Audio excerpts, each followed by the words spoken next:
Welcome back, everyone, to the High Tempo Sports Podcast, episode 74 this week. It is Saturday morning today. How we doing today, Easton? Good. How's your Saturday going so far? You stopped at McDonald's? Not bad. Stopped at McDonald's like usual, but Just a coffee today? yeah, just coffee. That's what I've been doing. But yeah, today we're gonna be talking a lot about it's kind of a mixed episode today. We're doing a couple trade talks in the NFL with surrounded behind Deshaun Watson and Matt Stafford, and then in the NBA, we're going to be doing our first power ranking and just having a lot of NBA discussion. So are we ready to hop right into it? Yeah, we can hop right Have into a couple things on the news I do want to say first. The first thing, another rest in peace that we have to do. Just very unfortunate, but rest in peace to John Chaney, legendary college basketball coach, Coach Temple for a super long time, 17 NCAA tournament appearances. Did you ever watch that 30 for 30 about Calipari? I didn't. It's John Chaney's in it a lot. Back when Calipari used to coach UMass, him and Chaney got into an actual fight during a game, like a fight. And Chaney went into the press conference, into Cal's press conference after the game, and even after he was already ejected and everything, and started cussing him out even more. About what? What were they fighting They just about? didn't agree with what each other's views, I guess, of so basketball. Well, I mean, yeah, Chaney did. Chaney, he's known as the zone offense guy or zone defense guy. I'm pretty sure, yeah. And him and he's just a legendary coach. Yeah, he is. Shout out to him and his family. I hope that everything is going well there. Yep. He was the age of 89 when he passed away. Yep. Happy birthday to Tom Izzo, the legendary coach. We'll talk about Tom Izzo and the Spartans in a little bit, but let's not talk about it right now. I want to talk about it as little as possible. That might be a 3-minute segment. And then Nolan Arenado. I know we don't talk a lot about baseball, but he's one of the better players in the MLB, third baseman from the Colorado Rockies, gets traded to the St. Louis Cardinals in a huge deal. I don't think it's come out what is in this deal yet, but pretty big trade. There's actually been a lot of crazy stuff going on in the MLB offseason this year. And I'm going to try to get back into it. Want to know why? Why? Because the Tigers, every year the MLB ranks the upcoming prospects in the MLB. The Tigers have 5 prospects in the top 25 of just all the prospect rankings. No other team has more than 2. Holy moly! So I'm really gonna try to get back into it. Spencer Torkelson should be playing this year. So are we the Philadelphia 76ers of baseball, like the former or maybe now the Pelicans of baseball? I guess. Like the young guys just... Or like OKC. We just have a OKC. bunch of assets Yeah. crazy. Hopefully they become good. I would say we're like OKC. Yeah. Because they have the 3rd pick in this in the draft too. So it's not till June, but Yeah, we'll have to try. I mean, me and you can... yeah. If And we both I try. got Jagger. He's always going to be involved, so I Yeah, can good just do point. my best to stay up to date. And I really want to because Yeah, and I I did miss- watch yeah. especially the playoffs last year. I did watch almost all the playoffs. They were very interesting, but I'm not to the point where I know what players on what team and everything like I used to. Yeah, we were talking about this actually the other night. We were talking about how into the 2013, 2014 Tigers, how into those teams I was, how Yeah. much baseball I actually watched. I mean, in the spring, I don't think I missed many baseball games. I would come home, I would watch every single game. I would watch every Tigers game at 7 o'clock. The games sometimes would be on at 1, be watching it at school. Miss Wise's class, she'd always play it. I'd always be watching it with my grandpa. We'd be watching his jokingly least favorite player was Awful Jackson, is what he called him, but it was Austin Jackson. Oh, I loved Austin Jackson. It was my cousin's favorite player, so they just won. It was I awesome. loved him. He's a But beast. my grandpa's favorite player was Curtis Granderson. Oh yeah, He he's loved, he's and that's a why beast, it was too. Awful Jackson. It's because I see. But the Tigers are Detroit sports is not in the best place right now, but they are somewhat of a bright spot for the future at least. so are the Lions, and the Lions are just I would say they have a horrible future. they're not in a bright spot right now, but they made some what we like to think are good moves right now in the offseason. I mean, with they have coaching, with the changes in in the front office. I always say that every year, Yeah. but it's hard to tell right away.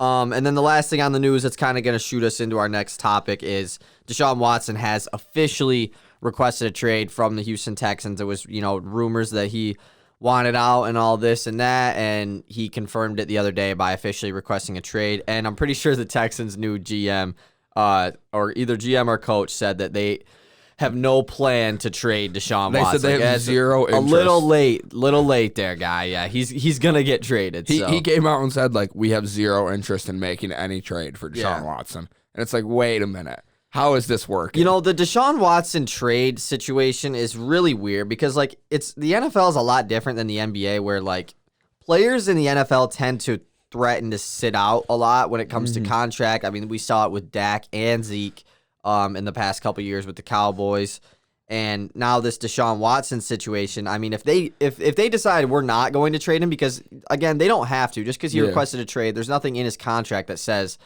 if I request a trade, you have to trade me. But I mean, if they decide we're not going to trade him, Deshaun's not going to play. No, he's just going to sit there. Yeah. And, like, what's the point at that point? Exactly. However, the package that they're going to want back for Deshaun is going to be huge. Oh, yeah, no, they've said that they want at firsts. least 3 first-round picks at minimum, and that's what everyone has said it's going to take, and I definitely think teams are willing to do that. How we're going to do this today is apparently so-called there was 17 teams that offered a trade for Deshaun Watson, and this was like over a week ago, but Bill Barnwell, from ESPN writer and analyst, pretty much made up 17 trades from those teams. It's not the actual offer that those teams gave, but he like made his own trades, and some of them really make no sense at all. Some of them do. Do you have them written down? I have a couple of them written down, not a lot, because I didn't see this article. And you have to have ESPN Plus to. Oh, great. And which I will get at some point, but ESPN like Instagram page posted like half of them, so I wrote down a couple. The one I didn't write down though was one that was awful. It was the Steelers, right? Mm-hmm. Thinking, okay, yeah, the Steelers, they could use a QB. In this trade, it was them giving up their first round pick in this year's draft, their first next year. And then TJ Watt was in the deal. Holy moly. And somebody else too. It was gosh, I can't remember who. It was somebody on there. It was another defensive player.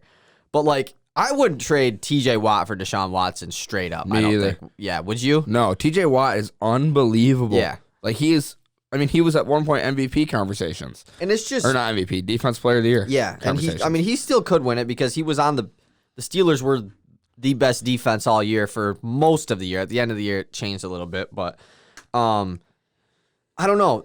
It's really weird trying to put together trades in the NFL because you don't see stars for stars in trades. Well, it's just not doesn't how happen. trades work in the NFL. Like, if you want to it's not like the NBA where there's only 5 guys playing. Yeah. If you have 11 guys on the field, you can rarely afford to trade a superstar for a superstar because you're just probably not going to be much better. Yeah, exactly. Like, you're just kind of be in the same spot. And you don't see 8 first-round picks get traded in the NFL like we did see in the NBA a couple weeks ago. Yeah. So and the fact that picks are much more. I would say picks are much more valuable in the NFL just because there's 7 rounds of picks and you can hit on a first-round pick pretty much. No matter where it is like usually a good player. Should get a good player out of it. Yeah. Like, yeah, there obviously is bust in the first round. Like, there's going to be, but there's a lot more likely for the 20th pick in the NFL draft to be a star than the 20th pick in the NBA draft. I would say. Absolutely. And there's just, I don't know, there's a lot of, in the NFL, the players don't have as much power, I would say, and like, not in a negative way, but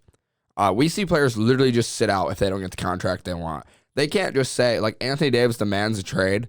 And he plays because the Pelicans like, yeah, we're going to trade you. We don't know when, but we're gonna. Like, don't worry. And so he's like, okay, I'll play. Yeah. And like, we saw Kawhi is the only guy I can think of who really like sat out. I mean, James Harden kind of did. Yeah, and Kawhi, he kind of sat out. And like, I mean, he did sit out, but he was injured and could have came back and then decided, I'm just not going to come back.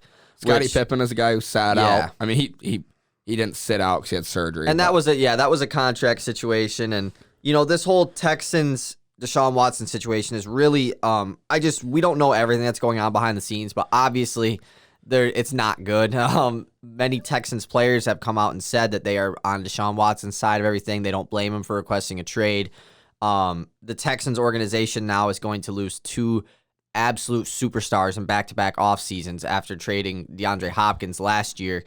And DeAndre Hopkins made it clear that he had wanted no part to do with the Houston Texans as well. So something must be going on in that organization that, Louis Riddick and another ESPN analyst were commenting about it on Instagram. Like, I can't believe that something that they did made Deshaun Watson so upset to actually want out of Houston. Like, after getting such a big contract and such a young QB and everything.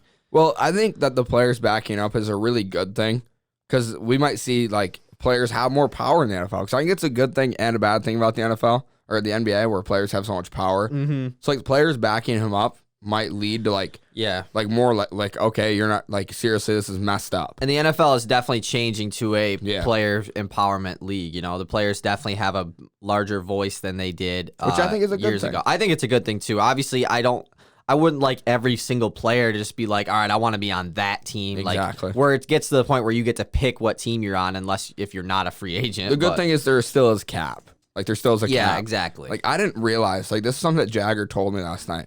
I didn't know there was no cap in baseball. Yeah. Like that you can just go wherever you want. Exactly. It's just about like the who has the Yankees most have money. the That's most why money. the Dodgers get so many people, the Yankees, all those teams, like they just have the money to. Like that makes it does. It makes it unfair a little bit, yeah. Because like he was telling me that Cleveland's got a guy right now that they can't bring back because they literally just don't have the money to pay him, so he's gonna go somewhere else. Yeah. Which is just like sad. It's like you're telling me small market teams just I know. don't get a chance. So that is the NFL. You still have that and the NBA. That's the reason you can have that player empowerment. So it's easier because they can't just go to the Lakers. Because the Lakers might not even have the money to pay these guys. It just makes the league more balanced for sure. So with Deshaun Watson, I have a couple trades, like I said, that I wrote down that I think make sense. And there is a several amount of teams that, would make sense for a Deshaun Watson trade. So I want to ask not what trade you think is going to happen, but if you had to like choose where Deshaun Watson goes, where you would like to see him the most, where is it? I would love and obviously a trade, obviously like a realistic one, not him on the Lions, but I would love to see Deshaun Watson on the Dolphins. They have the 3rd overall pick this year. I'd love to see that pick combined with a couple other picks and send him on Tua. Honestly, you give up Tua. Obviously Tua would be involved in the deal. But I love that trade because right now Tua didn't have like a good year. I'd say he played decent. Miami's offense really struggled last year, but their defense was very good. And they were 9-7, complete surprise in the NFL. We discussed they were one of the surprise teams. I think they were 10-6. Yeah, I think they barely missed out on the playoffs. They have 2 first-round picks in this year's draft, 2 top 20 picks, and every year there's the surprise team in the NFL, just like in the NBA. There is the Knicks this year. But I would love to see Deshaun Watson get traded, and they just keep on going. Like I just think they're instantly a Super Bowl contender with Deshaun Watson, and that's my favorite trade destination. I don't want to see him on the Jets. Just have no interest. A couple other teams, I don't want to see him on the Bears. Yeah, but that's for a different definitely reason. Don't want to see him on the Bears. And I don't know anywhere else where I don't want to see him per se, because I'd like the 49ers. The 49ers could package. There's been talks of trading Jimmy G back to the Patriots to get a pick. I've seen that in a couple reports now to get that extra pick to trade for Deshaun. The trades that I've been seeing, like the with involving San Francisco, like because obviously I've been looking up Stafford ones too, and they don't involve Garoppolo. Like it pretty much says that they would cut Garoppolo. They would just buy out the rest of his contract and just and release him. I saw a thing, and because there's a cap penalty for releasing guys in the NFL. Okay. Like you don't have to pay. It's not like the NBA where you have to pay them the rest of their contract. You just have to pay a certain penalty for releasing a guy who's under contract, but it's not like as much as their contract. Yeah, because I saw that a lot talking about. I think it was about certain players getting released to make money work. Yeah, every like year there's free agency. That's why there's always guys like pretty decent guys who will just get cut for no reason just because. Teams like Mark Ingram getting cut from the Ravens this year. Like they probably could have traded him somewhere, but they save more money by just releasing him. Yeah. So tell me I don't understand. I didn't really get this, but they were saying that San Francisco struggles to trade for Deshaun Watson because of his contract. Like Stafford's making like $1 million less a year in year 2. I mean, Stafford only is on a 2-year deal. Watson did sign a huge ass extension. So that's what the okay. And Stafford this year, like he's on a pretty good deal for current day NFL court. Like when Stafford did sign his deal, it was the largest deal in NFL history, but that was like 4 years ago. Yep. Deshaun Watson just signed his extension last season, which is one of the biggest. It's going to start off as a smaller contract because it doesn't kick in until same time Mahomes' extension kicks in. So That makes it doesn't kick in for like 2 years.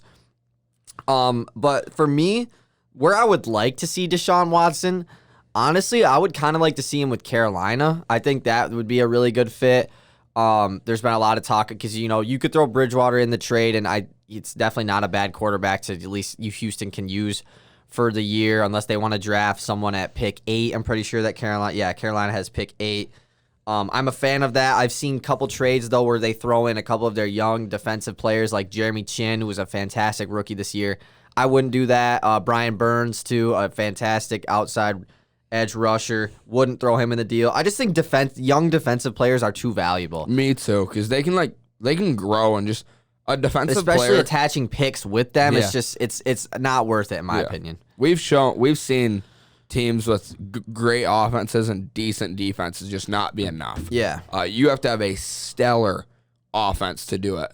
And I'm not saying that. Yeah, and I'm not saying that like Deshaun Watson isn't good enough or anything because he is a top 5 quarterback in the NFL probably, but it's just the fact that you could just take a risk on someone at 8 as Carolina and hopefully grow with him and your young defense with McCaffrey and everything. But I would like to see him in Carolina if they could just throw in a bunch of picks. That makes McCaffrey so much more lethal. Oh yeah, because and Bridgewater wasn't bad this year. He's just definitely not like the future of Carolina. Not a franchise. He doesn't fit the time frame for Carolina because they're just a very young team that's gonna get better a lot in the future. Mm-hmm. So the 3 packages that I put for Deshaun Watson that I found at least the most interesting were from the Jets, the Broncos, and New England, and then a couple other teams that I wrote down. Just I didn't write like the package, but Carolina, Miami were 2 of them. The New York Giants have been like in this talk too. Obviously, they throw in Daniel Jones. Pick. What pick did they have? I can't remember. It's a top 10 pick, and then obviously future picks, and the Washington football team as well. Like that is another team that I would. Yeah, they could use if they have a quarterback. They're a good team. They're another team that has a great young defense, and like they have so many great players on that defense with Chase Young, Montez Sweat, Jonathan Allen. There's a lot of guys. And offensively, they've got a really good run game. Yeah, Antonio Gibson, a fantastic young running back. Just to put behind Deshaun Watson, because I think that's I don't know how much weight you put on it, but that's a huge weight for me of like how good a quarterback can be in an offense. Yeah. If he's got a good run game, it opens up everything. Like I mean everything. For Washington's another one of those teams that has a pretty bright future. Yeah, absolutely. Washington Deshaun Watson Madden rebuild. I might have to do it. That would be fun. But the New York Jets, I definitely think can at least throw the best offer at the Texans. That's kind of I just wrote down like the best offers I think that makes sense for both sides. Bill Barnwell's offer though was the Jets are giving the Texans pick 2, pick 23 that they have from the Seattle Seahawks via the Jamal Adams trade, and then their next year's first round pick, which obviously is risky because the Jets were really bad this year, and Sam Darnold for Deshaun Watson, and then a 3rd or a 4th. It said so. Honestly, if I'm the New York Jets, I'm doing that trade all day. And if I'm the Texans, I'm also doing that because Sam Darnold definitely is not like that bad. If I'm the Jets, I'm not taking a QB at number 2. I'm either trading for Deshaun I'm just rolling with Sam Darnold and trying to build around him. Especially like they're not going to be a candidate to go try and trade for Matt Stafford or anything. Just doesn't make sense. He doesn't fit their timeline. Yeah, exactly. But for you're giving up your next year's first round pick, which is risky, but the Jets have a lot of cap space this offseason. If they make a trade for Deshaun Watson, I could see some players wanting to come to New York to play. They're in one of the weaker divisions in the NFL. So I think that's a good all around trade for both sides. Yeah, and I wouldn't like to see Deshaun in a Jets jersey because I just don't like the Jets. Who does? Yeah. I mean, not a lot. I mean, Jets have good fans. I would like to see Sam Darnold out of New York in a different place. Yeah, honestly, I would too. Because I don't know how good. I think Sam Darnold's decent, but I really don't know how good he is. But Houston isn't much of a better spot, I guess. The Miami one is interesting to me because, like, if I'm Miami, I really don't think I would give up Tua with pick 3, and I think they have pick 19, and you probably have to throw in another pick. I think they have 2 seconds in this year's draft, too, so I guess they could. I would just throw a second in. I don't think they would accept it, though. I mean, really? they said 3 firsts minimum. Like, all these trades that are on here but Tua basically all involve 3 firsts. But he's basically a 3rd first. Yeah, right? You're right. You're right. So, like, you could throw Tua with and it's pick 3 as well. Yeah. So, Tua pick 3, Like, that's a pick huge 19, or I think it might be pick 18, and then one of the seconds, or maybe a second from next year. That would probably get it done, and you'd only get Deshaun Watson. You don't get anything else. But I don't know. I've seen a lot about the Dolphins taking, Devontae Smith at 3. That's the thing. I don't think I would trade. Because you could have the Alabama duo of Tua and Devontae Smith. Granted, Devontae Smith wasn't his number one. I saw the recent ESPN mock draft I think it was ESPN. If I'm wrong, sorry, but the second pick in the draft was the Jets taking Devontae Smith at number 2. And then the third pick was Jamar Chase going to Miami. Yep. Miami will take one of Devontae Smith or Jamar Chase at 3 if they don't trade the pick.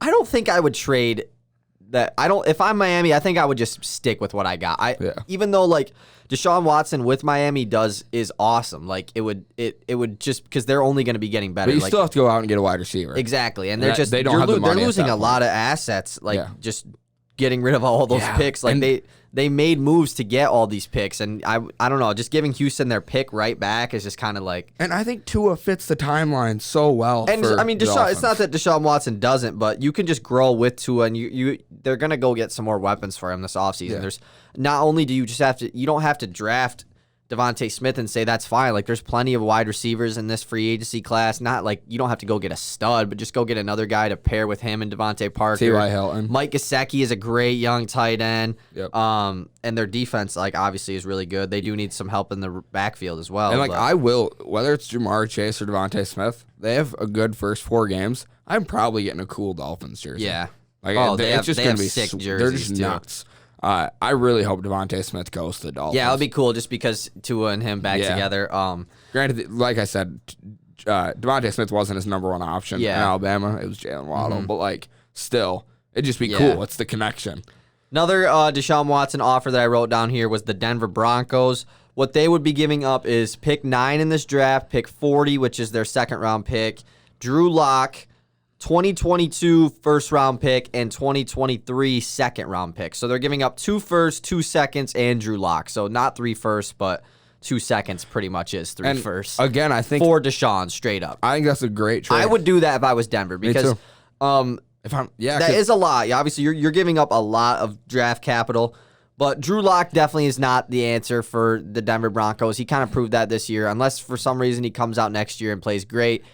Drew Lock had a lot of hype coming into this year and just did not live up to it at all. Couldn't stay healthy, and when he did play, he wasn't very good. So, and for Houston, I think that makes sense because there's no telling that Deshaun Watson's going to go there and they're going to be really good. And they don't have to. If you're Houston, you could go. All right, we're gonna play Drew Lock next year for a year, see how he does. We're gonna suck, and they're gonna have pick 9, draft somebody at 9. It doesn't have to be a QB. And then you go get a QB in next year's draft if Drew Lock is bad, which he probably will be. So yeah, I mean there is a chance he won't be bad. Yeah, there is, and I like that trade for Denver too because they are one of those teams that kind of they're a good team, but the quarterback is just the problem. That's why they're a team for like Denver or for Stafford as well. Like they're just a team that. With a good quarterback, they're going to be pretty good. They're not giving up any players in this trade other than Drew Lock. Yes, they're giving up a lot of draft capital, but I think it would be worth it to try and make a playoff run with their squad. Didn't they have a second wide receiver go down this year? Cortland Sutton was out the whole year. Yeah, and didn't they have somebody else go down? I mean, Jerry Jeudy was kind of banged up a little bit all year, but he played most of the second half of the year. But Cortland Sutton is a fantastic wide receiver, and he was out the entire season. Yeah, and I'd love to see that. I'd love to see those 3. And Jerry Jeudy had definitely not as good of a rookie year as everyone kind of thought. So but he also quarterback was. That's what I'm saying. Yeah, with Deshaun Watson there, might be a different story. Cortland Sutton and Jerry Jeudy could turn into a lethal wide receiver duo. So I really like that trade for both sides. And the last one I wrote down was the New England Patriots. They've been in talks for the Stafford one a lot.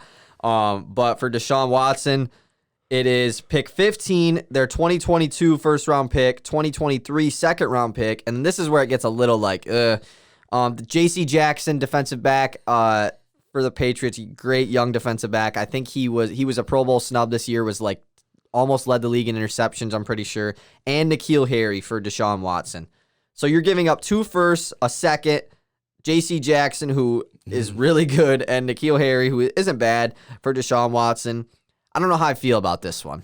I definitely think the Patriots are running for a new quarterback. There's no secret that Cam Newton wasn't good this year. And he's gone. Yeah, and they want to be done. They've already said that he's not going to be a Patriot next year. So, but I like Stafford more than I like Deshaun Watson and the Patriots. And you don't have to give up as much. Yeah. That's the reason why. And yeah, that's just it with Stafford. Stafford makes more sense for a lot of teams. I think a lot of teams. 49ers makes a lot more sense. Colts makes way, because you just don't have to give up very much. Yeah. And he is worse. And you do have to give. I mean, there's been a consensus that a lot of teams are giving up. I mean, you have to give up at least a first for Stafford. Yep. I've seen some where it's like a first and a second, or possibly even 2 firsts, which I love. Yep. But it's still better than paying the price for Deshaun Watson. Yes, Deshaun Watson is 6 or 7 years, probably 7 years younger than Matt Stafford. And a lot better right now, yeah. I can say. Oh, yes, a lot better. But also is on a very large contract as well. So, and I think Matt Stafford also fits in I don't know.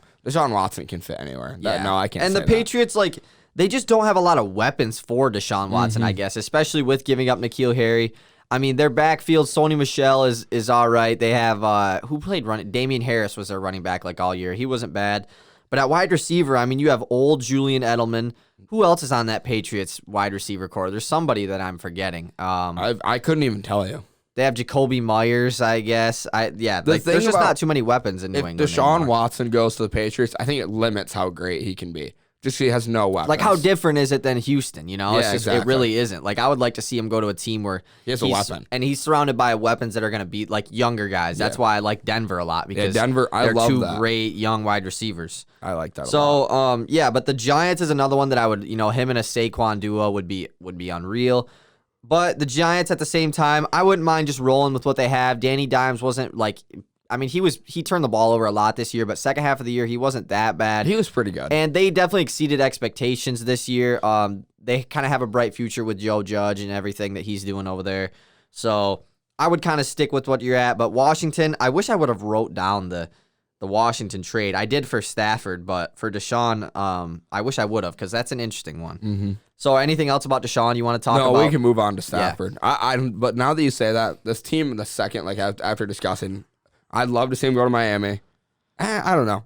Denver is, I think, probably the best trade destination for him that I would like to see, just for the fun of the NFL. Exactly. I think it just makes the NFL fun. We get to see Mahomes versus Watson twice a year. If that happens, I didn't even talk much about Deshaun Watson this year. I was he's top 5 in the league, but I just didn't even care to talk about him, because Houston's just so boring. Yeah. I want to see him go and somewhere. Deshaun Watson just had such a quietly good year. Yeah, he was all-pro good. quarterback this year on a horrible team. Exactly. It just no one really talked about him that much just because they were so bad. So on to Matt Stafford. These trades that I wrote down, the top 5 trades from the Side Lion Report, just a Lions kind of website. But they're not outrageous trades. I definitely have seen ones that were from ESPN pages that were very similar to this. So I wrote these down in order of the likelihood that they said. So the first one, the Washington football team, they give up pick 19. They give up their 3rd round pick in 2021 and their 2nd round pick in 2022. So they're giving up 2 picks in this year's draft and then the 2nd next year. I like that trade. Yeah. But 19 is, we have some higher picks that we've kind of may be able to get than 19 in this year's draft.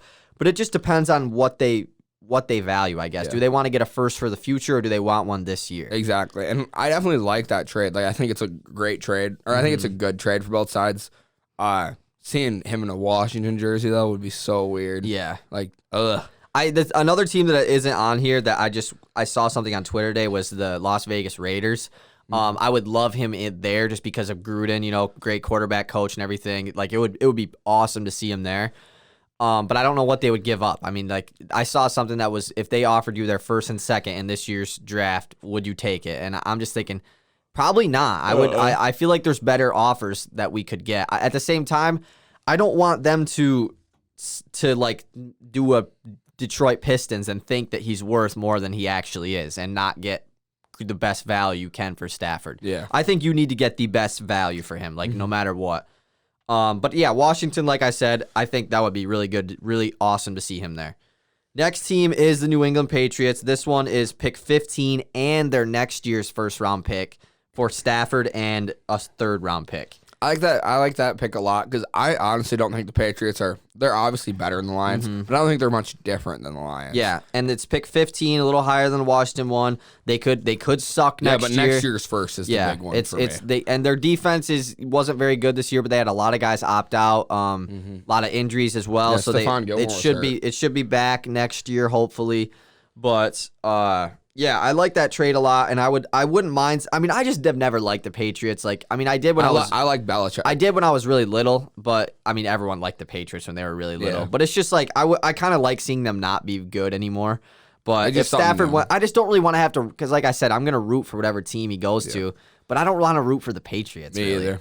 That's the same. Like, I don't want to root for the football team. Like, if they get a new mascot, I would. I so would. Well, if they got a new mascot, I feel like they will at some point. If they don't this offseason, they're the least creative, creative team in the NFL. Like, that's just bad. They may just not want to offend anybody, like make anything worse. Just be like the Washington Tires. I don't know. I have no idea. All right, so the next one is the Carolina one. This one is interesting. So it's pick 8, which that would give us pick 7 and 8 in the draft. Their third round pick this year and their third round pick next year for Stafford. Repeat that again. Pick 8 in the draft, third round pick in the draft, third round pick in next year's draft. So top 10 pick plus 2/3 for Stafford. That again isn't bad, but I don't like the 2/3. I wish we had a second in there. But we have the highest first round pick though. Like, there's no other team that in the top 10 that would give up their top 10 pick. I don't think. No, me either. But does Carolina want, do they really want Stafford? I don't think Stafford fits in Carolina. I think he does. You think? I think so. I mean, McCaffrey, a great receiving back. They don't really need to have a run-heavy quarterback, I guess. They have DJ Moore. Curtis Samuel was really good last year. You give Stafford a check down like Christian McCaffrey, he'll probably be nuts. A guy that Stafford can just sling it to, like... Yeah, just oh crap, I'm in trouble. Oh, wait, here's Christian McCaffrey, 3 yards downfield. Like we said, a pretty good young defense that is going to continuously get better. I like that deal for Stafford. It's not my favorite one, but pick 8 makes it very interesting. Like, having 7 and 8 would be awesome, because then you can get a quarterback if you want, and you can draft someone for your defense. So I like that one. Next one is the San Francisco 49ers. So this one is this one is a lot. Pick 12, second round pick in this year's draft as well. Third round and fourth round pick in next year's draft. So we're getting first and second round in this year, third and fourth in next year, and then I think we also give them like a fourth or fifth or something, and this would include them cutting Jimmy Garoppolo. And I want him to go to the 49ers so badly. Like, I just love the whole idea of like, I think it just works. Mm-hmm. And I think that's a great package to get back for Stafford. Yeah. You draft a quarterback at 7, and then you get a defense player or whoever. I think 12, honestly, you can probably take best available. Whoever, like, we're not unless it's just a position that we just don't really need, like defensive back. Yeah, maybe not. I mean, maybe, I don't know. I think I definitely would like just a defensive lineman or a linebacker. That's kind of my preference for defense. But yeah, I like that trade a lot. I mean, and him ending up in San Francisco works out great. We're not getting a future first, so I don't have to root for them to suck, I guess. Yep. But I like that. I like that one a lot. That's just it. They're not giving up a future first. Yeah, I would love that trade so much. Mm-hmm. And then this one is my favorite one. Obviously, this is kind of the preferred destination for most Lions fans. Stafford to the Indianapolis Colts. Mm-hmm. We will be receiving, so this is the lowest first-round pick that we get in as far as this year's draft, but we get a good amount. So we are getting pick 21 in this year's draft. We are also getting the Colts' third-round pick in this year's draft, and then we're getting their first next year as well for Stafford, and we are giving up the second next year. That's what it was. So we're getting 2 firsts and a third, and we're giving up Stafford and a second from next year. Obviously, those 2 firsts, like 21, and then next year, if Stafford goes to the Colts, they're going to be good. Like, they are going to be one of the better teams in the NFL. It's going to be a bottom, I bet it'll be 25 and lower pick. But it's still 2 first-round picks for the next 2 seasons. Yeah, you have 4 first-round picks over the next 2 years. Exactly. One of them's going to be really good. Mm-hmm. Like, the Lions are going to suck next year. Yeah, exactly. You're probably going to have you're definitely going to have a top 10 pick, probably a top 5 pick. Yeah, absolutely. So, yeah, you get let's say you get a 5th overall pick and the 25 overall. Like, that's a great draft. Like, that's a great first round to have. And obviously we wouldn't have our second, but we have 2/3 in this year's draft as well. And the thing is, I just like how so many teams are interested in Stafford because it makes his value go up. It's going to make teams overpay to get him. Like when it came out that over 1/3 of the league has already contacted the Lions about Stafford, that makes me really happy because it makes me think that some team will overpay. It's going to be to the point where a trade is almost going to happen, and then another team comes in at the last second like, hold yo, on, we've got more. I will give you this and this. I got an ESPN notification. I just want to make sure. Okay, it's not. That would be nuts. Because, I mean, I guess a trade could happen really at any time. Oh, any time for Stafford. And for Deshaun Watson, too. I'd say in the next week, we'll probably see both of them moved, I would think. I would say Stafford probably within the next week or two. Deshaun Watson is. Yeah, I don't know what to think about that because especially with the new management and everything. But yeah, those were the Matt Stafford trades. Is the Colts still the spot you would like to see him, or is it the Niners? I would prefer honestly the Niners, but I wouldn't mind the Colts. I'd love to either team. I really do want to root for them, and if it's the Colts, I expect him to be good or them to be good, so I can root for them still. And I want Stafford to end up with a good team, but at the same time, I am a Detroit Lions fan, and I just want to get the most for him. I want to get whatever. I don't want to settle for a second and a third. You're a fan of team first. I need a first. I need a first in this year's draft and at least a second or two. Like I need a first and a second at least, preferably 2 firsts. Like that Colts deal, I'm cool with. The San Francisco deal, I'm cool with because you're getting a first, second, third, and fourth straight up for Stafford. I like that. As long as they get at least a first and a second, I am 100% okay with whatever Brad Holmes and the Lions front office want to do. But like I said, I do have my preferred spots I'd like to see Stafford. Pretty much anywhere other than New England, I'm cool with rooting for. Like, me too. Like I said, Carolina, I'm cool with. Washington, Denver's another team that I didn't write down their trade. Like I'm fine with any of those teams. Yeah, just not the Patriots. Yeah.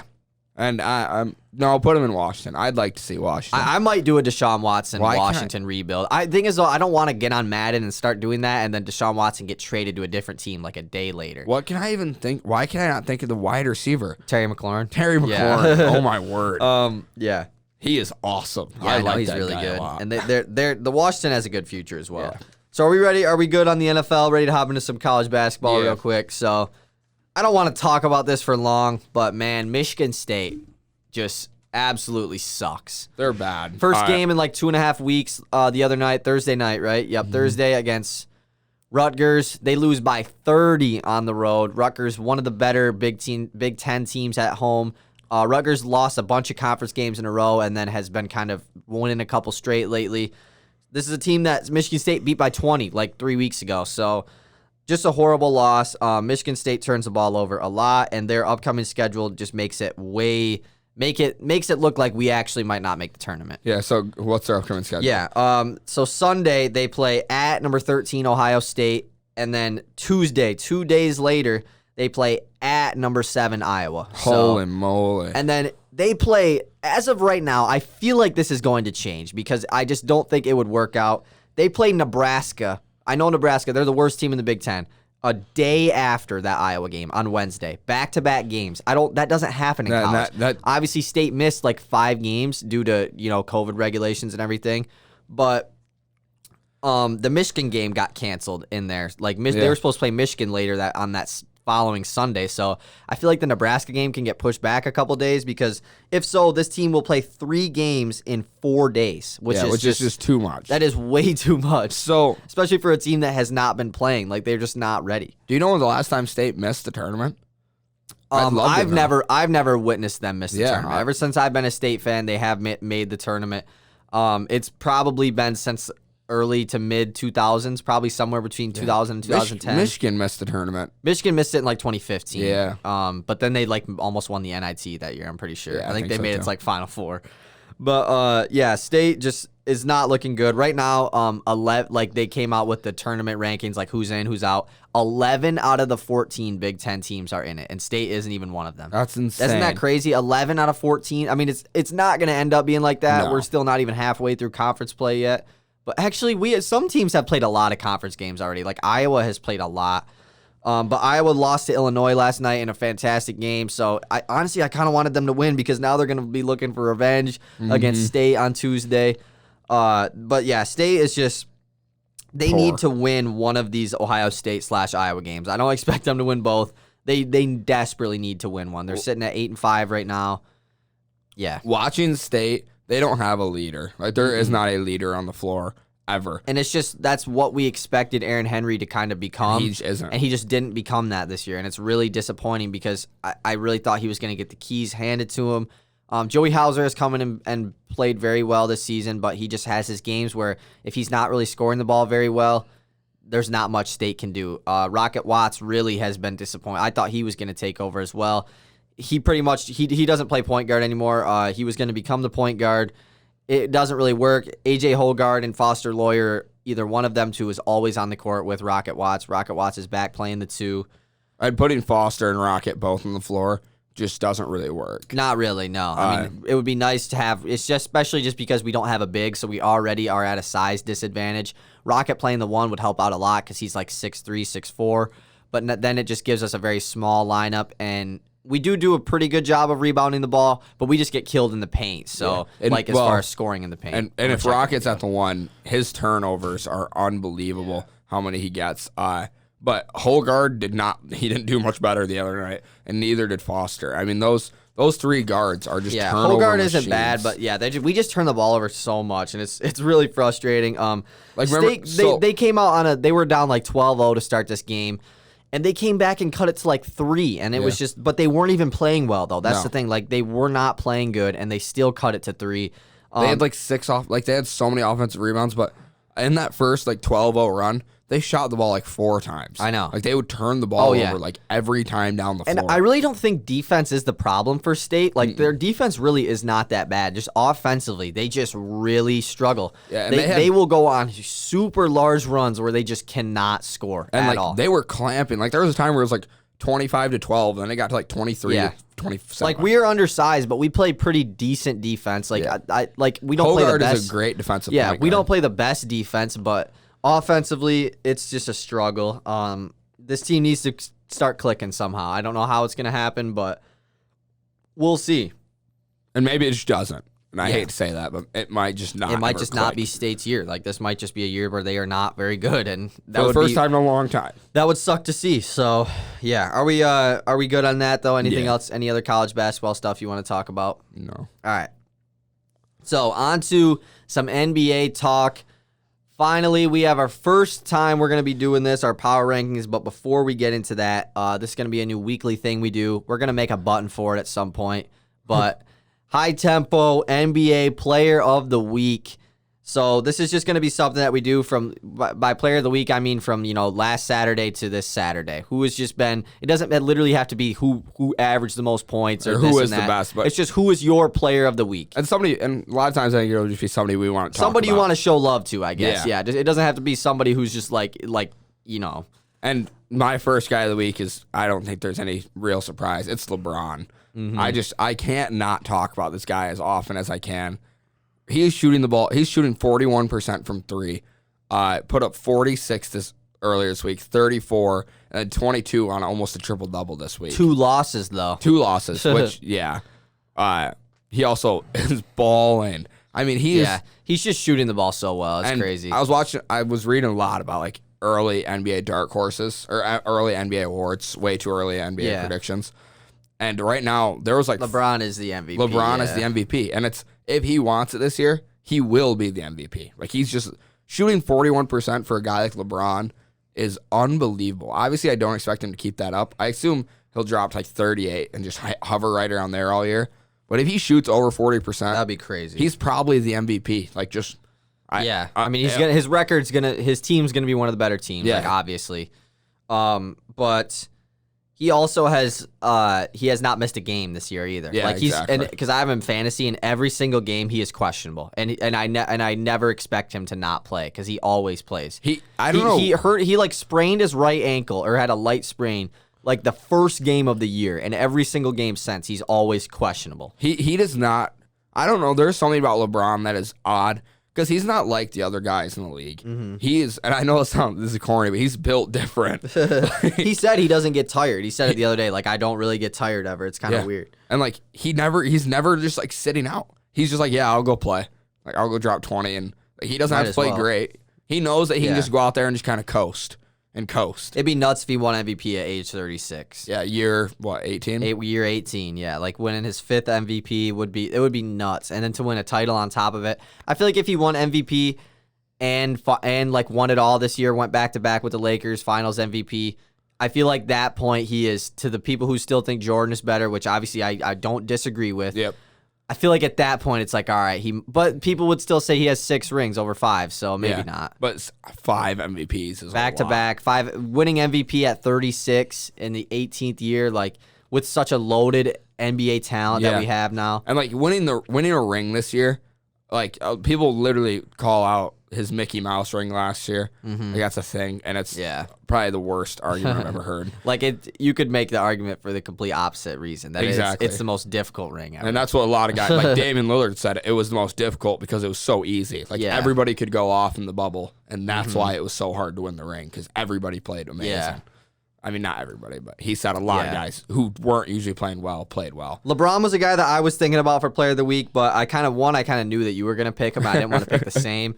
And 2, he had 2. I mean, he did lose 2 games this week. So, yeah, he did. My Player of the Week is a guy who didn't put up crazy numbers this week or anything, but it's just a guy who's been balling, hit a crazy game winner. Tobias Harris is my Player of the Week. On Sunday, he put up, or against the Pistons, I think they did lose to the Pistons this game. It was on Monday. Had 25 points, 7 rebounds. Against the Lakers, though, 24 and 7 again. Had shot 10 of 16. Hit the buzzer beater. Last night, he had 17 and 11 in another win against the T-Wolves. But Tobias Harris definitely has, with Doc Rivers, he's playing back like he was with Doc Rivers and with the Clippers. So he's flipped the narrative. Yes. The Tobias Harris narrative. It used to be he is the most overpaid player. Worst contract, get him on a Philly. He's flipped that on its head. This dude is balling. He still is overpaid for sure. Yeah. But yeah, he definitely has been playing a lot better this year, and he's in All-Star conversations. And honestly, he might make the All-Star game with Philly having the best record in the East and Ben Simmons maybe not making an All-Star game. That team probably does deserve to have 2 All-Stars, so never know. So are we ready to hop into our first power rankings of the year?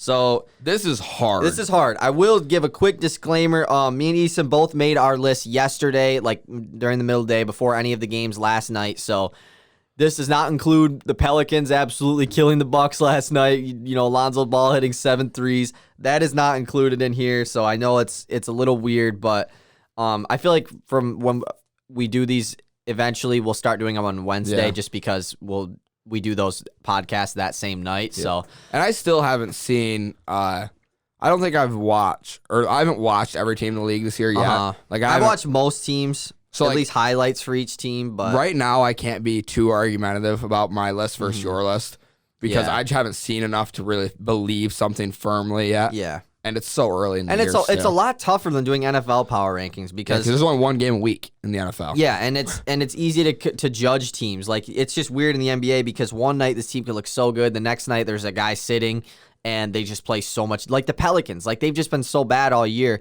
and then last night they go and play Milwaukee and just dominate, like kill them. Played great. So like I said, that doesn't count in here. All I wrote down the records for every team. Those are all as of Friday morning, so sorry for not including the games from Friday night.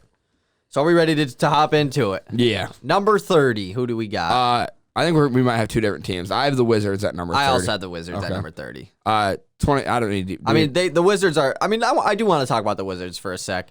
We talked about, the whole Bradley Beal situation. Does he want out? They're 3-11, so, they're probably 3-12 now because I think they lost. Yeah, they lost last night. Got killed again by the Atlanta Hawks. Team sucks. Oh, it's bad. And I think Bradley Beal gave us one of the best quotes of the year so far when he asked, "Are you frustrated?" And he responds, "Is the sky blue?" Like, what a good quote. The Wizards are just they are really bad. They're top 5 in points in the NBA, but they are a horrible defensive team. Like they're so bad defensively. Bad. I really don't know what else to say about them except for they're just really bad. I saw something that said Bradley Beal is the Deshaun Watson of the NBA. That's which is it facts. Seems like it's pretty makes sense. Like it's pretty good in there. Number 29, I got T-Wolves. I also have the T-Wolves at 29. They're not very good either. And but no Cat for a while. D'Angelo Russell really is just like I'm starting to think that he might not become like a star, I guess. Yeah, I think he's kind of fallen off. Yeah, I mean, because he was an all-star in Brooklyn 2 years ago, and ever since then, it's not like he's been bad, but it's just, I don't know if the Cat D'Lo future is really it for Minnesota, and they can't just get rid of D'Lo because they committed to trading for him, giving up their first-round pick this year. You have to commit. Yeah. They went all in and committed. Exactly. So, I mean, shout out to the Warriors for getting top value for D'Angelo Russell. Yeah. 28 is where we have very own Detroit Pistons. I got the Pistons as well. I had a huge win over the Lakers the other night. Jeremy Grant's been balling this year. Jeremy Grant All-Star Game 2021. Most improved player. He better make it. I've been voting for him. Did you vote yet today? I'll vote. I did vote today again. I gotta go. Had to put Jeremy Grant in there. Yep. I've been seeing a lot of people on TikTok saying D-Rose for All-Star Game, and he's probably going to get a crap ton of votes. Yeah, but probably. There's a lot lot of guys that do that. Yeah, though. well, they had to make that rule after Zaza. Yeah. Zaza was like the third leading vote getter, and he still didn't make it. And that was back when it was strictly based off fan voting. Yeah, so I'm going to vote on Tobias Harris today, too. Yeah, I think I don't know. I don't think I did, actually. 27, I got the Miami Heat. Really? Okay, yeah, the Heat suck. Yeah, the Heat are bad. The Heat are pretty bad. I do have them a little higher, but not like extremely higher. I have the New Orleans Pelicans at 27 though. Before last night, they don't shoot the ball very well. They don't do much well. They don't do much very well. Yeah, they just have a lot of guys who don't really, like we said, they just don't really fit together on the court. Like they just don't really fit on the court together that well. And yeah, Miami's been banged up, and Jimmy Butler, I don't think he's played a game this year. It feels like. I know Jimmy Butler has not. He's probably won't be an All-Star this year just because he has not played. He's been battling COVID this year. I think I saw something today that said he lost like 12 to 15 pounds already because of COVID. Good. I know it's not good at all. Poor. I feel bad for Heat fans. Yeah. 26, I have New Orleans Pelicans, and I don't need to say anything else. 26, I have the Chicago Bulls. That's another one of those teams that just. Every year they're expected to just be like a borderline playoff team, and they're really just not. They're not growing the way we all thought they would. Exactly. Yeah, they have a nice young core, but like the young core isn't doing anything. Isn't really growing that much. Zach LaVine, like we talked about, it looks like he will be traded at some point this season, which would be interesting. The Bulls are top 5 in the NBA in points per game, but they are top 5, or they are the worst team in turnovers per game. They average 17 turnovers a game, whereas the least amount of turnovers a game is 10. So holy moly, they turn the ball over an extreme amount, and they are also a bottom 3 defensive team in the NBA. So that's nuts, dude. 7 extra turnovers. That's a 4 to 6 point swing. That's at least 28 points a game. And that is from the top to the bottom, but that's from 30 to 1. But yeah, they're 28th in the NBA in points allowed with 118 a game. So yeah, and that makes sense. Yeah. My number, I've got them a little bit higher, but number 25, I've got Sacramento Kings. I also have the Kings at 25. They're fun to watch, but they're just a young team that is looking to get better. They're another team that is really bad defensively. They're second worst in the NBA, averaging 120.4 points per game. But they have some young guards, like obviously Tyrese and De'Aaron Fox are really fun to watch. Buddy Hield's been having a good year. Buddy Hield has been one of the better shooters in the NBA. Hopefully, if there is a 3-point contest, I'd like to see him back in it this year. So, yeah, the Kings though they're not bad. 24, I've got. I feel really bad for fans of this team because the injury bug has hit them hard, and it's the Orlando Magic. I think they'd be a very solid team with Markelle Fultz and John Isaac on the floor. I mean, they're two. Aaron Gordon's been playing well this year. He's been playing damn good. Vucevic has been a for sure all-star this year as well. A guy who might get traded. Orlando started off this year really hot. They were like 5-0. They were one of the last undefeated teams. They might have been the last undefeated team. I think they were. Yeah. I have them a little bit higher, but not much higher. Number 24, I have the Charlotte Hornets. There's a lot of teams that are kind of in this range. Yeah. They're 7-11. There's a lot of teams that have like 6, 7, 8 wins, all in the same middle of the pack. There will be a lot more separation next. Charlotte is really fun to watch, though. Like they are really mainly just because of their announcers. They make it really fun to listen to them. Melo Ball had a nice putback dunk last night. Bridges super athletic. That lob was nice. Yeah, and Terry Rozier and Devontae Graham both have been having pretty solid years this year. So they seem to be. I could see this team falling into the trap of like the 2014 Phoenix Suns, where you have Goran Dragic, Eric Bledsoe, and Brandon Knight all in the same roster. One of them has to go. Yeah. But this team definitely will need to get a big for the future. And Gordon Hayward also has been on All-Star watch this year, too. Yeah, absolutely. Been playing really well. He might. I mean, if there was a comeback player of the year, I guess comeback player of the year is a little bit different. But he's definitely like had a resurgence to his career. Yeah. I think KD probably, if there was a comeback player. KD. Stephen A. Smith said like he's the comeback player of the year. That's not an award in the NBA. No. But if there was, it would go to KD for sure. 23, I've got Charlotte Hornets. Yeah, 23, I have the Miami Heat. As of Friday, they lost 5 straight games. I don't know if they played last night or not, but yeah, they're pretty bad, and I don't know. Bam is really good. Like, Bam has been absolutely insane this year, actually. Yeah, nuts. Like, averaging the same numbers that Giannis did in his 4th year in the NBA. And he's probably going to be off the bench of the front court. I mean, Bam really could become a superstar in the NBA, so I really hope that he can. Like, he won't be an all-star starter this year. Joel's going to be a starter over him. He won't start in the All-Star game, but hopefully he'll be a reserve. But we said, Miami's not very good, so maybe not. You think 3 big men in the East make the All-Star game? Joel Embiid, Bam. Yeah, I mean, Bam Vooch. is still technically a forward, but I mean, I guess. Yeah, but Bam, I mean, who's your other big man? Vooch. I mean, Sabonis is in there too, but he's a forward as well. Yeah. So, but I mean, also, like, how many big men make it in the? Because there's 7 bigs and 5 guards from each conference. Yeah. So I mean, not big, 7 forwards / centers. So yeah, I mean, I guess it makes sense, but that's still a lot from the East. Yeah. At number 22, I got Chicago Bulls. Number 22, I have the OKC Thunder. A young team that definitely is exceeding expectations. They're always competing. It definitely would be a lot better for this team to just start sucking. But they don't do that for some reason. Shea's on All-Star watch too, especially if OKC can keep a close to 500 record. Shea can definitely make a case for the All-Star game. There's a lot of guys who are going to be snubbed from the All-Star game this year just because.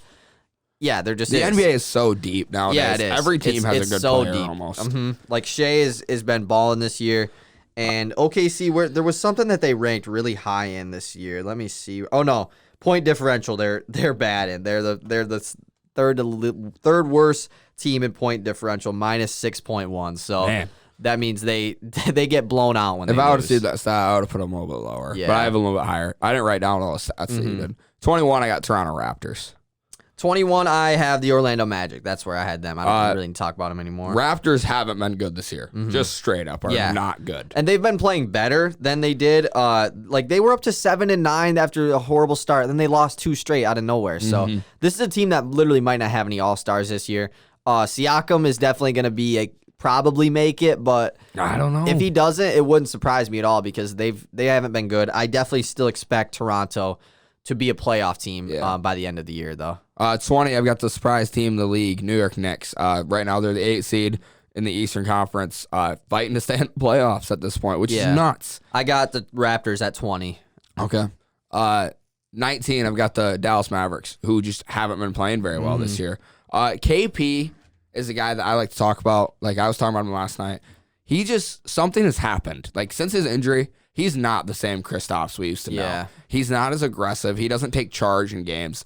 He just seems like a 7-3 guy. He has been playing good. Like, it's not that he's playing bad at all, but he hasn't really grown. He's not the same since he's just, and obviously he's had a couple lower leg injuries, so it's that obviously he's going to mess with someone. I think he's had shoulder injuries too, so like he's obviously not going to be the same player, especially as a 7'3" player.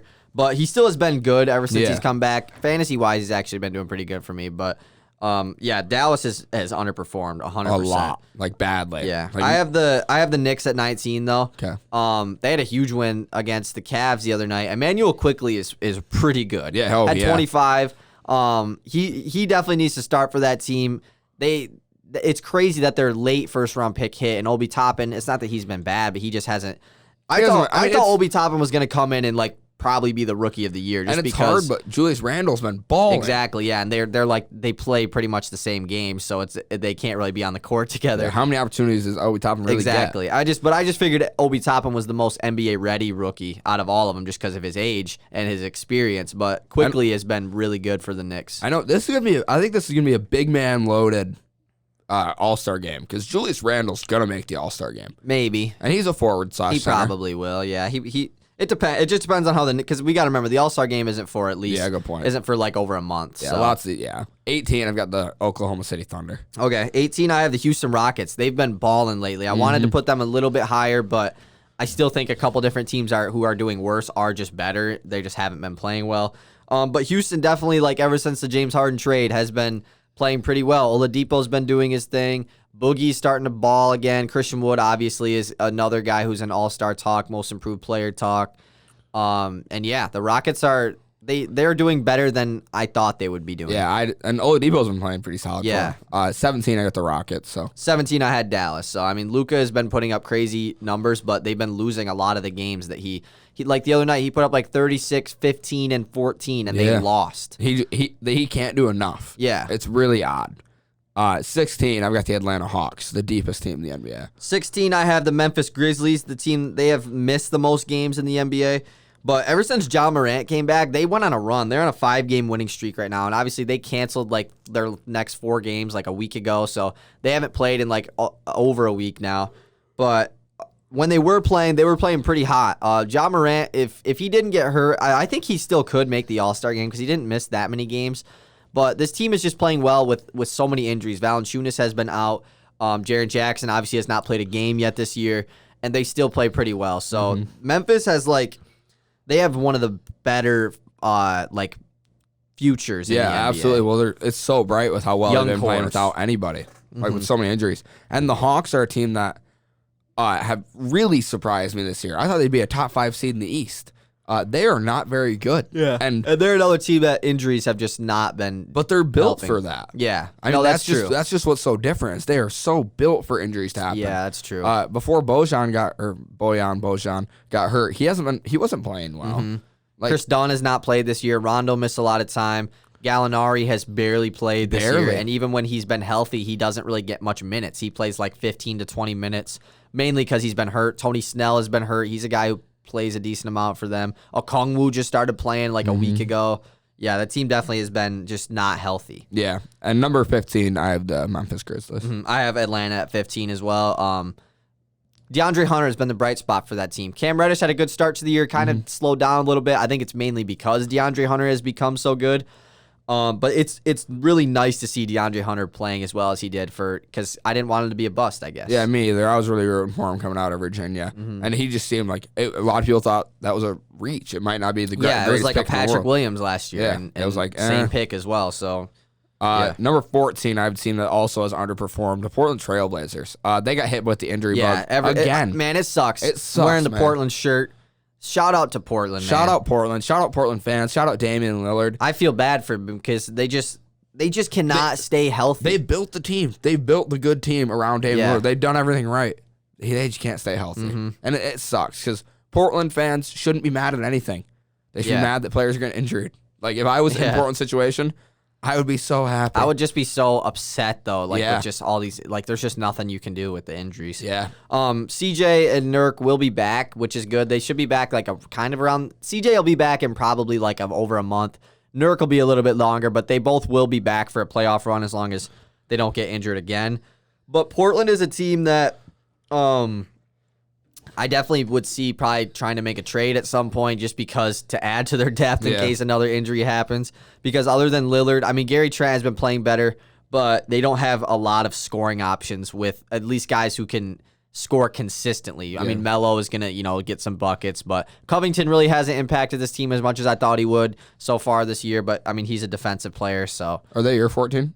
No, I have Cleveland Cavaliers at 14. One of the best defense. I'm pretty sure they're not the best defense anymore, but they are also one of the worst offenses in the league. But they lead the league in forced turnovers. That's what it is. So, and very good defense. They have Larry Nance has been fantastic on defense this year. They added Jarrett Allen to their team. Drummond hasn't been bad either. So they've got a good roster. In all honesty, I like what they have in Cleveland. I would like to see Drummond. They have a great lose. future too. Yeah, I've got them a little bit higher, but not much higher. 13. I've got the Golden State Warriors. They've been playing a lot better lately, and a lot better. But Kelly Oubre is not. Kelly Oubre looks like the same Kelly Oubre that started the season. It's just like he's not figuring it out. He's not understanding the offense. Yeah. He's not growing. And there's been a lot of trade talks with Kelly Oubre now that just started with Lonzo Ball. Which is just crazy that it's already come to that. Already. Like, they're already throwing it in the towel with him. I have Portland at 13, though, so. Yep. 12, I got the Cleveland Cavaliers. 12, I have the Phoenix Suns. I feel like I have them a little lower than you probably do. Just a little. Yeah, I mean, I have Golden State a little higher, but Phoenix has really disappointed me so far. Just because they started off really good, but Booker has not played. He's been missed a couple games, but even when he has played, he just has not been we talked about this a little bit last episode. He just hasn't really been like the 25 points per game scorer. He probably isn't going to make the All-Star game. This team, he might, just because they will get a All-Star, whether it's CP or Booker. Ayton, like I said, another guy who really has just not done what I thought he was going to do this year. But Mikal Bridges has improved a lot. CP is still Cam Johnson. Like, this team has a really good, really bright young future as well. Their forward rotation is nuts. Yeah, it is. Jay Crowder, Cam Johnson, and Mikal Bridges. And they have Dario Saric, who plays a good amount too. Like, I like this team's roster a lot. No, I like their bench too. Like, they definitely and they're the 12th best team for me. So like that's definitely, they're not bad at all. Yeah. Oh, we love Campaign. Langston Galloway, Javon Carter, like they have a great nice team. And Jalen Smith really is. I haven't seen much of Jalen Smith, your 10th overall pick, much yet this year. So, but they might be a team where they might be there. I bet you there are certain approaches to the rookie class this year with the 3-week start. Yeah. And we might be seeing that with a guy like Onyeka Okongwu, who's been hurt. But same with Jalen Smith. Hey, that's why you don't see many.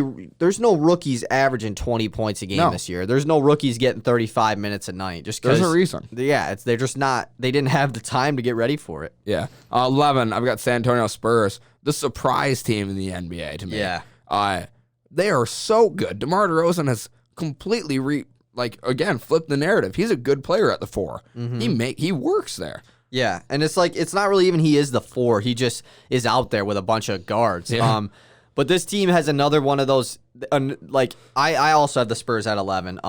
They are first in the NBA in turnovers as far as like least amount of turnovers. They're the team that averages 10 a game. Second place is 11.5. So they are dominating the turnover game, which makes a lot of sense. You know, a Greg Popovich coach team plays very efficiently, plays very fundamental basketball. But they have a lot of young players who are really just having breakout years this year. Keldon Johnson, averaging like 14 and 7. He's a fantastic rebounder. He plays small forward. He's like 6'5". Lonnie Walker, we talked about him a little bit in a previous episode. He's growing. Super great player. Obviously, they have DeJounte Murray. Derek White is pretty good. And they have Devin Vassell, their first-round pick this year. So I would love to see this Spurs team maybe try and make a playoff run. I mean, they could definitely be a team that possibly makes a move at the deadline to add some depth at the big position. But I like the Spurs, honestly. Me too. Number Top 10. Number 10, Phoenix Suns, right there on the ledge. They've been good but disappointing at the same time. I don't know. We've said all we need to say about them. Yeah, I have. I have the Golden State Warriors at 10. Yeah. Steph Curry has been fantastic this year, and he's back to super fun to watch Steph Curry. This team is, like we said, they are weird. Sometimes they'll look really good. Sometimes they won't look really good. So, but that's how the NBA is this year. 9, I've got the another team that I thought was going to be good going in. 9, Indiana Pacers. They've been good this year. Really good this year. Sabonis and Miles Turner have figured it out. They work together now, and it's awesome. Yeah. Number 9 for me, I have a team that I feel like you're going to have quite a bit higher, but I have the Boston Celtics at 9. A team that hasn't had Jason Tatum too much this season, but Jaylen Brown has been playing great. But other than that, like, their guard position is really weird. Kemba Walker has really, he's missed a lot of time this year. Jeff Teague, a guy who I thought was going to be a pretty good backup for them, has just really kind of fallen out of the rotation. Peyton Pritchard plays more than him now, and their big rotation is really weird. I mean, nothing against Daniel Tyson, Tristan Thompson, but starting them two together doesn't really make much sense, and I don't think that they can make a finals run, like a championship team, with those guys as their centers. Yeah, so this team is not finished. But when Jaylen Brown and Jason Tatum are both healthy and both playing really well, there isn't many teams that this team can't beat, I guess. And they have a really good draft history recently. I mean, they've got Peyton Pritchard, stepped right in and played. One of those rookies who is a guy who just stepped right in and played. I mean, he's balling. Grant Williams, Robert Williams, both are rookies. Obviously, not Tatum rookies, and Brown, young but guys. yeah. They've had a Romeo Langford is like the only one that really hasn't panned out, I guess, as far as first-round picks go. Yeah, which is really good. But surprisingly enough, I've got them at number 8. Oh, okay. I have the Indiana Pacers at 8, one spot above them. The Pacers are, like you said, Sabonis and Miles Turner have really just shown that they are one of the better front courts in the NBA. But Malcolm Brogdon as well. Like, he did this last year where he started off the year super hot and then kind of just slowly toned down, and he really hasn't done that yet. Like, he has not. He has just continued to play very well. He is another guy that if the Pacers continue to play well and he continues to put up the same numbers, I feel like he's an all-star lock. I could see this Pacers team having 2 all-stars because I think Sabonis is like a for sure all-star lock. And Brogdon's like on the border. And if he does miss it, it wouldn't surprise me just because he's not really a guy that the fans are going to vote for, I guess. Yeah, he's not a well-known guy for that matter. He's just so efficient. But that's what makes him so exactly. good. And he really has become like a great point guard. And this team is, if they play good, they deserve 2 all-stars. The Pacers, no TJ Warren, which sucks. He's going to be out for a while, but Doug McDermott has been playing good for them too. He's filling in for TJ Warren. So I like the Pacers team a lot. Real quick, did Malcolm Brogdon go to Virginia or Syracuse? Virginia. Okay. I couldn't remember where he went. Yep. Number 7, I have a team that has underperformed my eyes, and it's the Denver Nuggets. They've just been good this year. Haven't been great. Jokic has been great. Yeah. Jamal Murray isn't having the year we thought. Michael Porter Jr. has been banged up, in and out of playing. But they're still really good. They're just not as good as I thought they'd be. They definitely they've been playing really good as of late. They've won 5 straight. Obviously, this was I don't know if they played last night or not. But I have them at 7 as well. They start off the year really slow, but a team that is starting to become healthy now. Like Michael Porter Jr. is back, and he's been playing really good. Top 3 in the NBA in points per game. Top 5 in point differential. This team is a really good offensive team, and I think they're like 1 trade away from really being like a threat in the West. Yeah, me too. My number 6, I think, is going to be a surprise. I don't know, maybe not. I've got the Brooklyn Nets. They've been playing well. They have been, but they're still not. They're not finished. Again, they're another team that they need defense. They need to make some moves. They cannot play defense at all. They are it is buckets on the Nets. I got the Nets at 6 as well. Really? Yeah, which I definitely didn't. I didn't expect you to have them that low. They're number 2 in the NBA in points per game. Number 3 in 3-point percentage. Like this team is gonna get buckets. Obviously, like there's no question about it. Defense is where where it is though. You know, like when you're giving up 140 points to the Cavs, the worst one of the worst offensive teams in the NBA. That's an issue. You know, gotta figure it out. And this like you said, this team definitely needs to make a couple more moves. They don't have a lot of like options, I guess. They can't go out and make some crazy move to get the best defender in the league, but they definitely can add just some defensive depth, and it doesn't even have to be through trades. There's some guys in free agency. They picked up Norvell Pele from the 76ers, who isn't like really good or anything, but like trading for a guy like JaVale McGee, I think would make a lot of sense for this team. There's a couple other guys too, but yeah, I got them at 6. Top 5. Number 5, I have the Milwaukee Bucks. They've been playing well. This wasn't even taking into account last night, which makes this more reasonable of a number 5 pick. They've just been good again. Drew Holiday has really impacted this team, though. He was in my All-Star voting pick today. He's not even averaging crazy. He's averaging like 15 and he's just 6 damn and good. 6, but yeah, he's so good. Like he really is like he feels like he's the controller of this team and not Giannis. Like when you watch the Bucks play, Drew Holiday really feels like he is running everything. Yeah, and it's he's not so Giannis. big now. Like I didn't realize how muscular he is. Oh now. yeah, he's kind of always been like that though. But I remember him being so slim. Yeah, especially like in his Philly days. I have the Clippers at 5. I've got the Clippers a lot higher. Team that was playing really good, and then they Paul George and Kawhi missed, and they did win the other night, like a comeback win, but no PG and Kawhi for like it was like almost a week. They are going to be back though, which is good, but I think they did come back actually like either today or they come back or last night. But I guess I didn't take into account them. Yeah, and obviously I mean that shouldn't really diminish them, but I just have them at 5 because they've been really well this year when healthy. Like Paul George has like really shown that he is proving the haters wrong this year. Kawhi Leonard is still a beast. Clippers are dangerous. Like this might be the year that they go and win it all. But who knows? But that's what we said last year. So my number 4, I think, I don't know. I have no idea. No, it won't be. You'll have the same number 4. I have the Lakers. They've just been good. They were amazing before their last two games, right? Yeah. They lost 2 straight. Yeah. Philly, back to back. Philly, they should have lost by more. But they weren't hitting their shots that game. From what I saw, I didn't actually watch the whole game. It was a really good game. Yeah, it was probably game of the year. But they were down 12 with 2 minutes to go. Like they had no business winning that game at all. But they came back and pushed it. But they ended up losing, and they lost to the Pistons. To the Pistons, and that's horrible just loss. A bad no loss. AD. That does not matter. No, does not matter. You shouldn't. They had Kuzma though. Like they really were running plays for Kuzma. Like with AD out, like they were giving him a lot of looks, and he played well. He had like over 20 points. They probably just used that they probably used a game like the Pistons to kind of test out some things. Yeah. To get Kuzma. Like maybe in the playoffs one game, they think Kuzma's the option. So that's true, honestly. Games it. like that is definitely something that you can use to just give to test things out. Yeah, get guys more like comfortable. That, yeah. Like get a guy like Kuzma more comfortable. Mm-hmm. I don't have the Lakers at 4, however. I have the Milwaukee Bucks. So we just had I have them at 4. You had them at 5. The Bucks are Chris Middleton has played really well this year. So is Giannis. Giannis is still a beast. He probably isn't the MVP, but remember these teams are top 5. Yeah, exactly. Like we're not talking really shit good. about them or anything. No. Like no team. That's the thing. Like there is not a team that is just like 20-1 or 18-3. Like pretty much all these teams have 5-6 losses apiece. Like all of them are the same team pretty much. So it's just picking which one do you think is better if they played a 7-game series right now. But yeah, I'm going Milwaukee at 4. So top 3. My number 3 is Philadelphia 76ers, which means I've got another guy really high or another team really high. But Philadelphia has been really good this year, just beating at the time the number 1 team in the league. Probably not. No, Lakers were a number 1 team in the league before their 2 losses.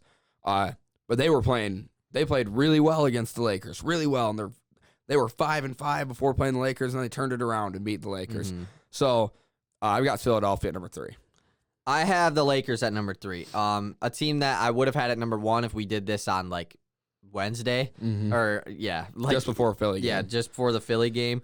And they played like the Philly did dominate, like was leading most of this game, and like you said, they made that great comeback. The Lakers did.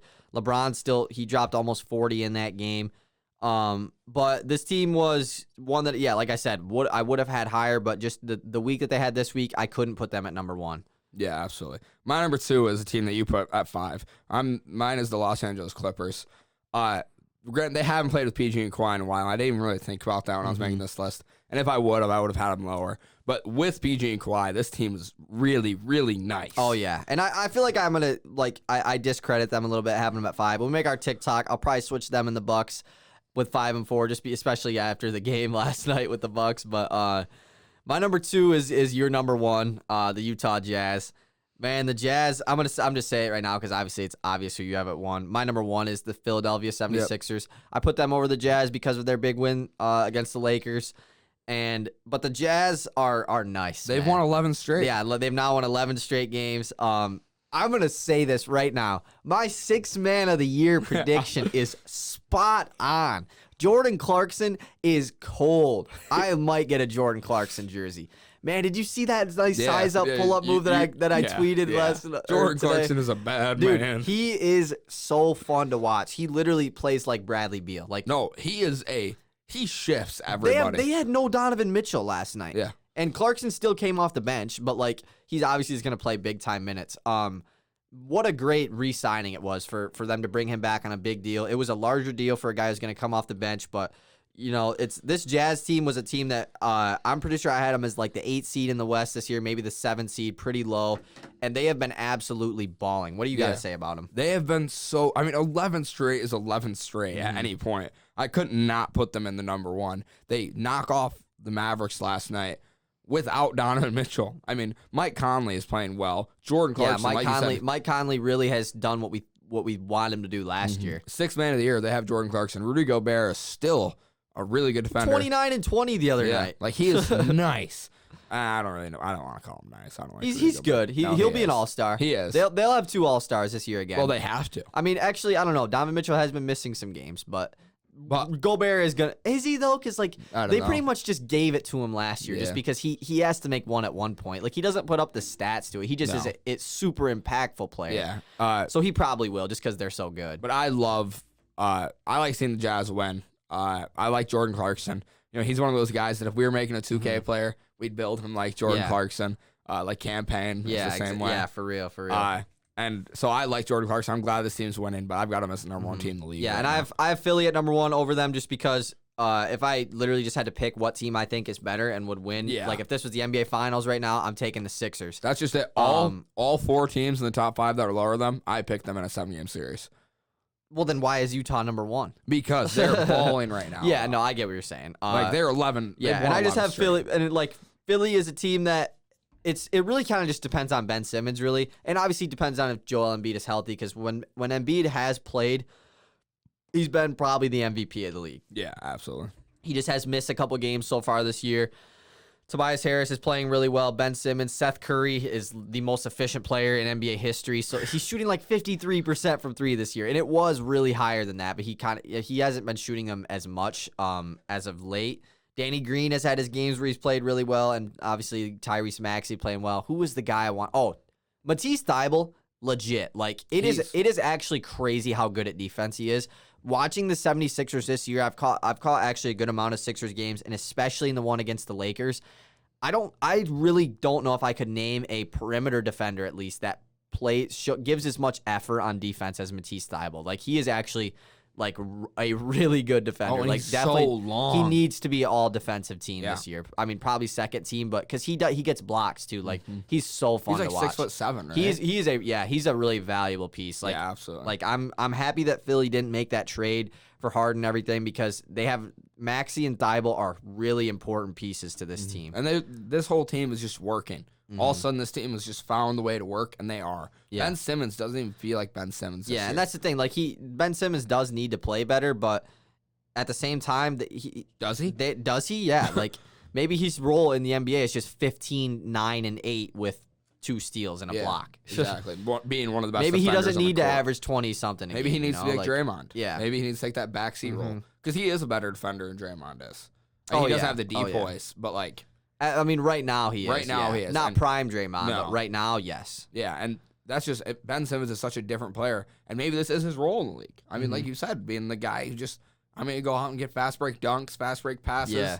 You know, that's just the way I'm gonna play. And I like this Philly team a lot, and I don't like Philly. Yeah, so. I don't like Philly neither. So yeah, that pretty much is it for our NBA Power Rankings. This is a longer episode. If you stick to the end. Thank you so much. Make sure to hit the like button if you're watching on YouTube and subscribe. If you're listening on Spotify or Apple Podcasts, please hit that download button. It helps us out a lot. So we will be back. We should do our all-star picks right now. I saw Through the Wire did theirs like a week ago. We can do ours. We definitely could do ours on Wednesday. That would be fun. So. Yeah, that's going to wrap it up for this week. Thank you for listening. We also be back for episode 2 of Jeopardy probably next weekend. So maybe maybe next weekend, maybe the weekend after that, but it'll be within the next month. So yeah, and it'll be a lot of fun. It's going to be super fun. So thank you for listening. Peace.